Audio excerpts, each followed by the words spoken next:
Because of Winn-Dixie by DiCamillo. Chapter 1. My name is India Opal Baloney, and last summer my daddy, the preacher, sent me to the store for a box of macaroni and cheese, some white rice, and 2 tomatoes, and I came back with the dog. This is what happened. I walked into the produce section of the Winn-Dixie grocery store to pick out my 2 tomatoes, and I almost bumped right into the store manager. He was standing there all red-faced, screaming and waving his arms around. "Who let a dog in here?" he kept on shouting. "Who let a dirty dog in here?" At first, I didn't see a dog. There were just a lot of vegetables rolling around the floor. Tomatoes and onions and green peppers. And there was what seemed like a whole army of Winn-Dixie employees running around waving their arms just the same way the store manager was waving his. And then the dog came running around the corner. He was a big dog and ugly, and he looked like he was having a real good time. His tongue was hanging out and he was wagging his tail. He skidded to a stop and smiled right at me.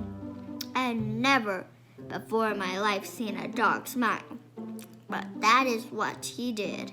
He pulled back his lips and showed me all his teeth, and he wagged his tail so hard that he knocked some oranges off a display, and they went rolling everywhere, mixing in with the tomatoes and onions and green peppers.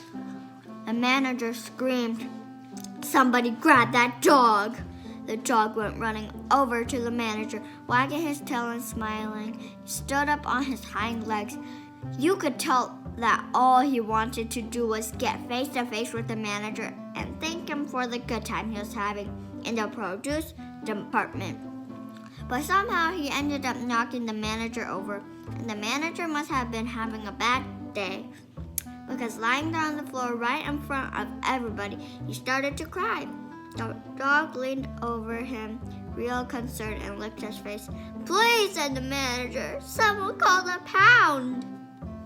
"Wait a minute," I hollered. "That's my dog. Don't call the pound." All the Winn-Dixie employees turned around and looked at me. I knew I had done something big and maybe stupid too, but I couldn't help it. I couldn't let that dog go to the pound. "Here, boy," I said. The dog stopped licking the manager's face and put his ears up in the air and looked at me, like he was trying to remember where he knew me from. "Here, boy," I said again, and then I figured that the dog was probably just like everyone else in the world, and he would want to get called by name. Only I don't know what his name was, so I just said the first thing that came into my head.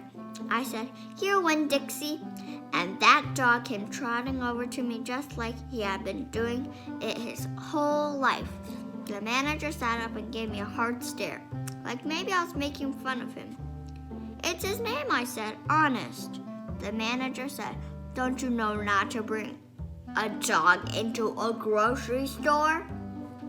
"Yes, sir," I told him. He got him by mistake. "I'm sorry.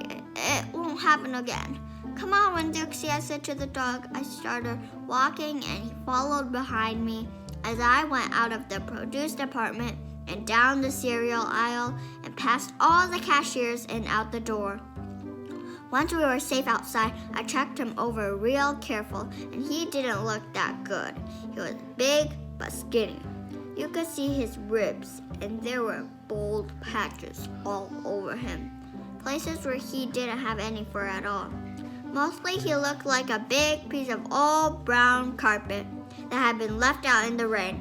"You're a mess," I told him. "I bet you don't belong to anybody." He smiled at me. He did that thing again, where he pulled back his lips and showed me his teeth. He smiled so big that it made him sneeze. It was like he was saying, "I know I'm a mess. Isn't it funny?" It's hard not to immediately fall in love with a dog who has a good sense of humor. Come on, I told him. Let's see what the preacher has to say about you. And the two of us, me and Winn-Dixie, started walking home.